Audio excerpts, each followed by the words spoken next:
for the computer to catch up. Hello, everybody. It is Wednesday, uh, January 27th. Yes, Wednesday, January 27th. I'm coming to you live. I did just update the website for those of you asking. And I'm here with our very special guest, Amanda from Pouncing Pixies. Um, we thought we would take this unique opportunity. Amanda came down. She's working on some breeding projects with me, so she actually recently moved close enough. It was cheaper for her to drive down and pick them up than for me to ship them to her, especially this time of year. I'll make sure I got my comments on. Woohoo! Okay, so we wanted to do a quick live video and talk a little bit about Regals and the colors of Regals. So I get a lot of requests, and I think Amanda does too. Like, I want a Regal spider that's going to be fill in the blank. So I want to start a little bit about talking about buying from a breeder as opposed to buying one on, say, like eBay or maybe even at an expo. I have a few people ask me if I sell adult spiders, and I do not. I'm not going to sell you something for $20-$25 that I spent a year raising. No offense, but if I'm going to put that much time into something, that's not really, worth me selling. So I do not usually sell adults because I've raised them from a tiny little egg. So anybody that's selling you an adult spider is probably selling you a wild caught spider, and if you are getting a female, she is probably about to lay eggs. So get ready to have a whole bunch of baby spiders. If you do, you can call one of us that can help you deal with the influx of baby spiders you're about to have. So do be wary of that. Wild spiders can also carry parasites. You don't know how old they are. They could be at the end of their lifespan. Whereas if you buy like a young spider from a breeder, you know that one, it's not going to be fertile because it's not mature yet. Very important. Two, you know that it's not an adult yet. Usually, like a female jumping spider will live a year, maybe two after that adult molt. So, you're really going to get a lot of life through watching that spider grow. That being said, one of the other really cool things, especially about the Regals, is the color change that happens with every molt. Okay, so if you haven't seen a teeny tiny second star, there's second instar when they come out of the nest. Okay, so they molt one time inside of the nest, and then they come out. And at that point, they look like little black specks. They're smaller than the smallest fruit fly you can buy on the market. They are tiny. They are tiny. Yeah, you're like, I'm not sure they're going to be able to take that male because they're like half the size of a male. But I assure you they will. Now, at that point, we aren't shipping them out to that point. At that point, I'm still keeping them together. I'm going to keep them together for at least one, probably two more molts. I don't send out a spider that hasn't molted at least twice since it's left that egg sac. Now that being said, they are small, but I want you to keep in mind that size is relative. As they grow with every molt, we can kind of start seeing that color and pattern start to pop a little bit more. Like baby Onyx and baby Regals look very similar. I think like that second instar, like it's hard to tell any fid. Like, I could tell you that's a fid, but once they start molting, you start getting a third, fourth instar, then it really becomes... Then it becomes a lot more noticeable. The patterns. So, how do we sex these tiny little slings? So, for me, I'm better on a sunny day, so I can really get the light. Because it comes down to a few details. So the males are easy because they're black and white, and the white will be really white. Not like I think that's kind of white. No, white, paper white, sheet white. Yes. And they're a little Celer. I I think it's Celer. No idea. I don't know. We don't know how to pronounce it, but that little colored bit that their fangs come out of, it's a fun Latin word, I guess. We always see it written and never actually hear it. Yeah. So, we're always, if you know how to say it, please let us know. It's a hotly debated topic. But that little colored, that really cool colored iridescent piece on the fangs there, that will be like blue and green iridescent. Now, here's where it gets tricky. The girls, now the boys too, they'll almost have like orange stripes on their legs, I'd say. Yeah. It's that butt we're looking at, really. The little face on the butt and that little stripe on the bottom. Yep. They're in the area right around the eyes. Yeah. Right around the eyes. Like here. Oh, in case you didn't notice, these are spider eyes. My hat from chasing bugs came in today, and I'm stoked. I don't normally wear hats, but I'm going to be wearing this one because I'm a spider nerd. So, with the girls, instead of the white popping, what you're going to start seeing is more oranges. Now, that can vary. You're talking about like a light peachy orange all the way to like a red orange, but you'll definitely, you can see every other color start popping too. The grays, the creams, all the different, it's not just black and white. yeah, so that's where it gets a little tricky. Now, if you're unsure by looking at the body of the spider about like what shade of white it is or whatever, you could also try and get a good look at that face. Now, the girls, when they're little like that, their fangs will still look kind of green, but almost more bronze. It'll be kind of a green-brownish color, not green-blue. And I know that sounds tricky, but that's why it's not like 100%, like we're doing our best. We were laughing because I've got a sling in there that's pretty good size. No idea. I've had 3 or 4 people look at it, and we've taken macro pictures of it. Because if you can't see their face very well with the naked eye, and you have one of those little snap-on lenses to your camera, you can like zoom in and really get a good picture of their face.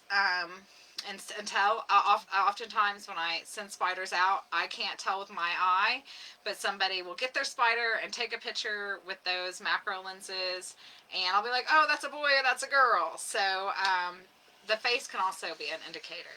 I will say real quick, Jake, that's how I pronounce it too, the chelicerae.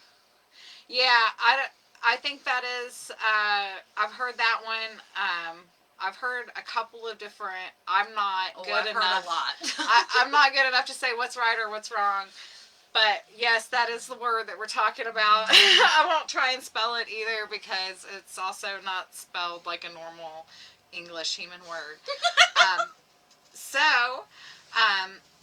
Those iridescent fang coverings, that's a good indicator, and then the color. So, around that probably 5th or 6th instar, that molt there, I think is probably about when they really start to, when you can really tell. Yeah. The males, honestly, are usually pretty easy to tell earlier on. It's the females that can trick you. Yeah.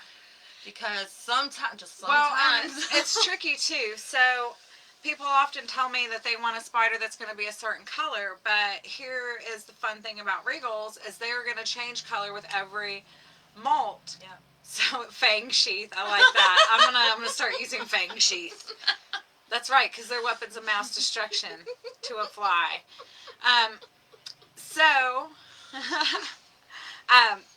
What were we talking about? I forgot now. I'm all onto these fang sheaths. I can't let it go. Talking about female colors. Oh, yeah. They come in a really wide variety of colors. So here's what I do, y'all. If you guys are on my website looking, you'll notice, like, if you go to Regals, I have a bunch of names listed. And those are my mamas that are currently laying eggs or have laid eggs. Those are the moms' names, right? So I have a picture of all the moms up. That's about the best guess I can give you. There is absolutely no guarantee that your female Regius will look like that mom. Probably won't. It's from that same genetic line. So they come, and here's where it gets tricky, okay? So male Regals are always black and white, okay? But females can also be black and white. Oh, I didn't see that one coming, did you? Okay, so unlike other sexually dimorphic species, like sometimes you have to look at other indicators like body shape. Someone just asked about sex and incarnates, and we were laughing because they're like really hard because really hard until they're subadult. Don't even try. you can guess, but I like literally make no promises on those because they retain that black and red coloring throughout their whole life. So those you have to look for the body indicators. The boys have the big up front and the little bitty bottoms, and the girls, they got junk in their trunk. They got lots of junk. So their body build's a little bit different. Look for those kind of bigger forearms in the front, and then of course the boxing mitt. Yeah, your boxing gloves on the pedipalps. So those are going to be your indicators on spiders that aren't sexually dimorphic. Or a regal that I happened at an event where a guy was selling, I'm pretty sure gravid black regal females as males. Oh. And I was like, ooh, that's going to be a bad time. One thing with the regal females, though, if they are the black and white, you can look at the color placement. The patterning is going to be different on a female and a male. And their fang sheaths will not quite be as blue and green as the males. Normally they'll be more like teal and purple. Yeah, and those do come in a range of colors. So the female Regius, they can vary from black and white up to like basically every shade of orange to like light gray, like my hat, and almost white. So there is a very wide possibility of colors. Yeah. And if you get them early, then you get to experience like 7 or 8 different color changes. So, and even after they mature, I've seen spiders kind of change. They get color. Darker usually. Yeah, they may darken up or, just kind of shift a little bit as they age. So, coloring a spider isn't as easy. Even if you get an adult, they may not necessarily stay that color. But I do feel like that's a big part of the fun. Someone asked for an orange. They want an orange baby. Well, this baby came from orange lines. That's the best I can promise you. The mom was orange. The dad came from orange lines or Sorora lines or what have you. But that coloration, you never know until that final adult molt what they're going to look like. You don't know. They could be cream all the way up to that adult molt and then bam, orange. You have no idea. Yeah, or the opposite. It could be a very dull, like brownish looking spider, and then one day wake up and be fabulous. But again, that's kind of the cool part. Like if you're really into gambling, you're feeling lucky, that's kind of all we're doing is just like betting. And I don't ship until at least 4 eye. I don't know if you caught what I said earlier in the video. So when they leave that nest, they're about 2 eye, and I let them molt at least twice before I separate them and ship them out. So I separate them, and then I still have them for at least another week or 2 before they take their first plane trip. Because right now I'm only shipping with FedEx because I'm having some serious trust issues with the post office. So we're going to stick to FedEx because it's cold here, and I have a human being that I can call and, check your packages for you. So that's awesome. And then I had somebody ask about how many times a spider molts through its entire life. And here's the other thing, is other people ask me, like, how many times is this one specific spider molted? No. It doesn't work like that. It does not work like that. I want you guys to understand, and the reason she's laughing over here is because she was in my spider room today, and she's like, oh, there's no way. Because I don't know, how many spiders would you say I'm taking care of right now? Like, with all the babies, over 1,000 easily. Oh yeah, well over. Someday I wake up and there's a few hundred more. So I'm able to kind of track them by clutch. So that's not necessarily each individual spider. So I'm like, this clutch belongs to this person, and I don't really write down dates so much because They lay the eggs, and then at some point those eggs hatch, and I may or may not know when. And then some of them kind of start streaming out of the nest, and then a few days later there's a few more, and then one day there's just like a billion baby spiders in there. Yes, yes. So it's a lot of spiders, and I mean, if you guys thought I'm not one at a time in it here. I'm mass spidering. That's that's our logo around here. Like, I'm not one at a time in it here by any means. I'm keeping them communal for as long as I can. And then by that time, I think it makes for stronger spiders too. It does. You know, that was a mistake I think I made early on, was separating them out too soon, and they just, it was tragic. I was too worried about cannibalism, and I don't think I told you this. I found a carnias in one of my little communal hylas cups one day, just hanging out in there, like eating flies, like... There's this bright red carnias sling in there. I'm like, you don't belong in there. He must have crawled into there was like a little slit in the cup for the straw, because I was using the 16 ounce. And I was like, he was in there with a circle of hylas. They were all just like, hey guys. Yeah, and they're stealing their food, I guess. I don't know. Those carnias, they crack me up. So we're hoping to be breeding more of those in the future as well. In case you guys didn't know, like, a lot of us breeders know each other, and we try and work together to make sure that we've got strong, healthy domestic lines going. And every color. Always updating care methods with each other. Always. Yes. And I don't want you guys to think that just because any breeder changes their care instructions that they were somehow wrong. I want to remind everyone again, in case we haven't learned, that that's not how science works. As new information becomes available and people learn new tricks, techniques, we're all trying to get better. So we just wanted to take this moment to talk to some of, we got a lot of newcomers here. That's why we do these videos. Yeah, we both get a lot of questions every single day about regal coloring. So today we just decided, like, we're going to kind of umbrella. We're going to answer these questions for all of you at once. Yes. It's a lot to like text, type out, and stuff like that, because it's like a complicated. It's not like people ask, how many times a week should I water my spider, and things like that, and it's complicated because it's very much, I think, by a case-by-case basis. Well, that kind of depends, you know. It's just one of those things that you learn along the way. And, you know, keeping jumping spiders, they're still very, very, very new to the hobby. You know, in relation to, say, tarantulas, scorpions, things of that nature. Oh, yeah, people have been keeping tarantulas for a long time. But the jumping spider hobby is still pretty new, so everybody's still learning. And Amanda and I are both pretty into praying mantises, too.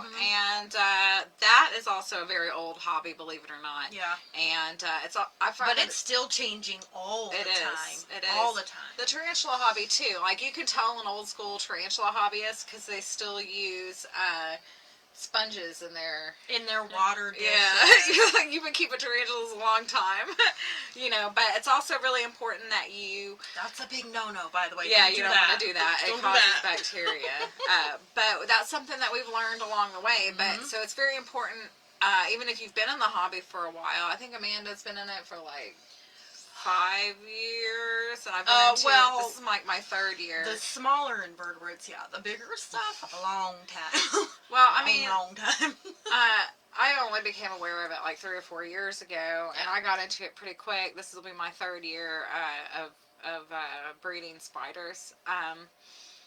So that's nothing in like the scheme of things, like nothing. So there is still a lot to learn about this hobby. If you are not yet in a group, I highly suggest that you join the group of your choosing. Yep. Share your experiences, the good, the bad, and the ugly. You'll learn from it, and we as a community can also learn from it. Just to answer a quick question, yes, we are both jumping spider and praying mantis breeders. So we both sell jumping spiders and praying mantis. Yes, we do. Sorry. Oh. How big or how many instars do you suggest? Okay, so if you ordered a spider from me, you can go ahead and put that in a sling studio. It's definitely old enough. If they're old enough to be separated from their little clutch I mates. think they're asking when you move them from the studio. Oh, when you move them into an from the adult studio. enclosure. Oh, into the adult enclosure. Um, General rule of thumb for any jumping spider, this works for hard. praying mantids too. You want the width to be twice as wide as they are tall. Or, excuse me, twice as wide as they are wide, and the height to be 3 times as tall as they are tall. Minimum. Bare minimum. um, with the jumpers, here's what I tell people. Are you going to be able to find that spider in there? Can you find that spider in that enclosure? If the answer is yes, then go ahead and move it up. Mm-hmm. If you think that that spider is going to squeeze out of a little opening, it will. If you think it's going to get up in part of the decor and you'll never see it again, that's exactly where it's going. Remember, spiders love cracks. You gotta see them. I was feeding them today, and they're like trying to like slide in sideways, like Dukes of Hazzard. I'm like, get out of there! I have to be very careful, you know, especially going at a high speed, like not to squish anybody on the way down, like because they'll get right up in that little rim. It's so tight, they'll just slide right in there. Oh, if they're gonna molt, oh, that's easy usually. Yeah, there's a lot of signs before they're gonna molt. They're real fat, number one. The booty starts getting shiny. They go off their food.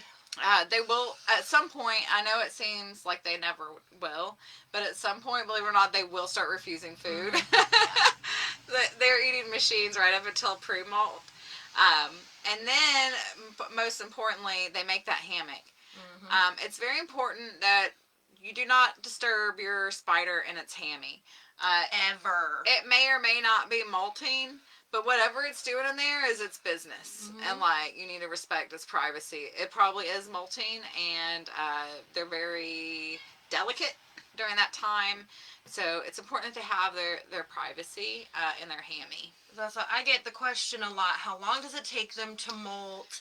They won't eat. They won't drink. What do I do? Okay, so the molting process can take up to 3 weeks. Just because your spider has molted, if you can see the molt in the hammock with them, it'll look like a second spider. It can still take them 3 to 4 days to emerge before they're fully dry, before they're comfortable coming out. I always advise people to mist the hammock directly when they're inside instead of beside it or anything else. That way you know they're getting. I try and make sure there's some water droplets like right at the opening on one side, and I do that for my mamas too that are in their hammy. And then as far as food, you can offer them food. They're gonna take it or they're not. And that's just kind of how it is. I will say, you know, I'm a big anti-cricket person. Same. You know, so if you're gonna offer them a cricket or a mealworm or something with the bitey mouth, make sure you crush that head first, because that's the time when they're, you know, most susceptible to being bitten by a feeder. Not just for those wondering about the anti-cricket, there's a lot of things behind that, but they're empty calories. They carry a lot of diseases, and right now, in a couple different species of common feeder cricket, there is like widespread viruses right now. Oh yeah, everybody's got them, so just don't do it. Plus, crickets can eat your spider. Yeah, I've lost praying mantises to crickets. Yeah. Somebody asked if we do ship to New York City. I will ship anywhere that I legally can, which is the United States. Yep. Any time of year, barring holidays that they do not ship on. So, and part of that's here is due to my friend Amanda. She's one of the people I talk to get the down low on shipping. She's like, girl, I can ship to Alaska. I was like, all right. I can do 2-day shipping to Alaska. I was like, I had 2 packages going to northern Alaska that got there overnight. It was crazy.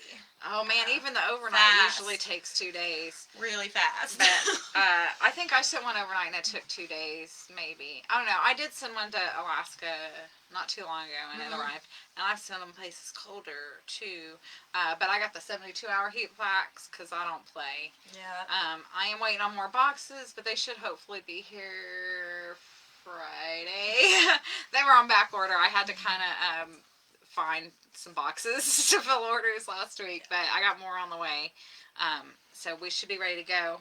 I will say, if you are looking for a female or male Regis on the Augury and Alchemy website, make sure you click on the name and look, because like it's weird to have to do inventory, and I'm sorry, but for me to be able to track them, I have to list them like individually. So it's by the mom's name, and then there should be a gender underneath that. I'm working on it. Look, man, we're trying here. We're doing the best we can. I'm really good at breeding spiders. I'm really, really good at breeding spiders. I'm doing the best I can with the website. I did manage to get the shipping issue fixed, so you should be able to choose your shipping. I'm trying to make it as easy as I can. So I wanted to do one more shout out to Chasing Bugs for my cool jumping spider hat, and I got this off of, what's that website, Teespring or something? I think it came from the UK. But it's so hard to find a cool black shirt with a black spider on it, and I thought this artist just like nailed it. So I love it.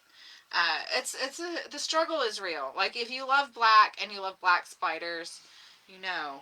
The struggle is impossible. That's what it is. Look, they made it happen. It looks just, look at him. He's so cute. Love it. Okay, so if you guys have any questions, feel free to ask us. Also, feel free to join groups, ask questions in groups. There's a whole community, and it's important that we all work together. Yeah. So I hope to bring you guys some more videos again in the future. Please drop comments on topics that you would like to hear us discuss more. You have anything else you want to say? I'm going to close out this video like in the most awkward way possible, because that's how I roll. Okay, y'all. You know where to find me. I'm going to go make cheeseburgers. Oh, man, if you need more jumpers in your life, Jennifer, jump on my website. Like, fresh restock. Wednesday night is the time. And I will be shipping orders on Monday. Monday's not a holiday or anything, is it? No, not All right, that I know cool. of. Sometimes they sneak up on me. But I'll get you taken care of for real. So, she's got some really pretty Regis right now. I do, and I got some new ones in. They're going to have to grow a little bit more. I got some Onyx slings, but they're like second instars, so those might be a couple more weeks. But I got more things cooking up for sure. That's how I do. Not literally. I don't eat bugs. That's weird. Have you seen people eat crickets? Gross. Okay, so, total honesty here. When I was a kid, I might have eaten some freeze-dried, Dorito-flavored crickets. No thanks. It's a thing. I don't know. Tasted just like chips. Whatever. They're dirty bugs. And I have done the worm lollipops too. I would eat a worm before I eat one of those crickets for sure. All right, y'all. Well, stay tuned and stay spooky, and we'll get you guys next time.